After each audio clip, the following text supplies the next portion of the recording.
যদি খুব কম সময়ে মজার কোনো নাস্তা বানাতে চান তাহলে আজকের এই নাস্তাটা অবশ্যই ট্রাই করবেন। আর সবচেয়ে ভালো বিষয় হলো এটা বানাতে খুব কম সময় লাগে, কিন্তু খেতে এতই মজার যে একবার বানালে বারবার বানাতে ইচ্ছে করবে।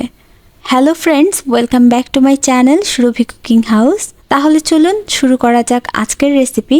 প্রথমেই একটা বোলের মধ্যে 1 কাপ পরিমাণ আটা নিয়ে নিচ্ছি। আটার পরিবর্তে ময়দা ব্যবহার করা যাবে। দিয়ে দিচ্ছি আধা চামচ লবণ আটা একসাথে ভালো করে একটু মিক্স করে নিচ্ছি। মিশিয়ে নেওয়া হয়ে গেলে অল্প অল্প পানি দিয়ে একটা ব্যাটার তৈরি করব। অবশ্যই অল্প অল্প পানি দিয়ে ব্যাটারটা তৈরি করবেন, এতে ব্যাটারটা একদমই স্মুথ হবে, দলা পাকিয়ে যাবে না। অতিরিক্ত প্রথমেই পানি দিয়ে দিলে আটা কিন্তু দলা পাকিয়ে যায়, সেটা খেয়াল রাখবেন। এই তো স্মুথ একটা ব্যাটার তৈরি হয়ে গিয়েছে। এখন এটা একটা সাইডে রেখে আমি আরেকটা বাটিতে নিয়ে নিচ্ছি 2টা ডিম। ডিম 2টা ভালো করে ফেটিয়ে নিব। আচ্ছা বলেন তো, আপনারা আমার এই রেসিপিটিকে কোন জায়গা থেকে দেখছেন? অবশ্যই কমেন্ট করে জানাবেন। আপনার কমেন্ট আমাকে নতুন নতুন রেসিপি বানাতে অনুপ্রেরণা যোগায়। ডিমটাকে ফেটিয়ে নেওয়া হয়ে গেলে ব্যাটারের মধ্যে ঢেলে দিচ্ছি।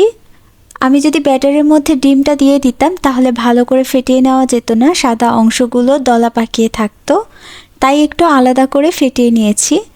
সব কিছু একসাথে মিক্স করে নেওয়া হয়ে গিয়েছে। এবার এটাকে একটা সাইডে রেখে দিচ্ছি। এখানে আমি একটা শসা নিয়েছি, এর মধ্যে দিয়ে দিচ্ছি 2 টেবিল চামচ পেঁয়াজ কুচি।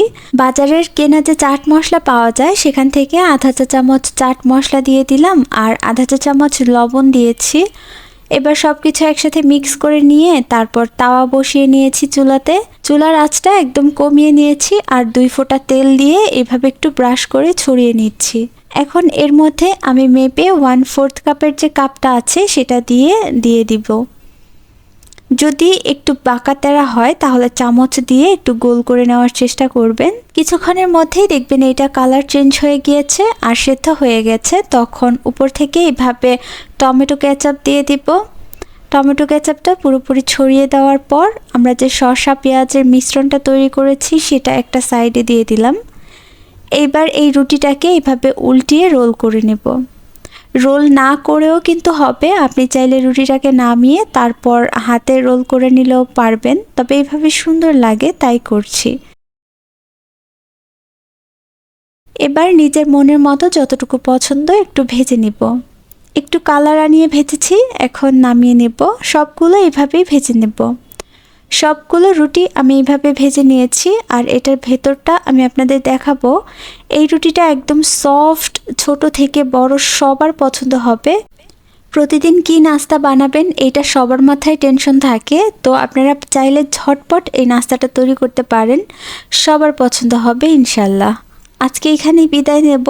সবসময়ের মতো আমার রেসিপি যদি ভালো লেগে থাকে চ্যানেলটি সাবস্ক্রাইব করতে ভুলবেন না।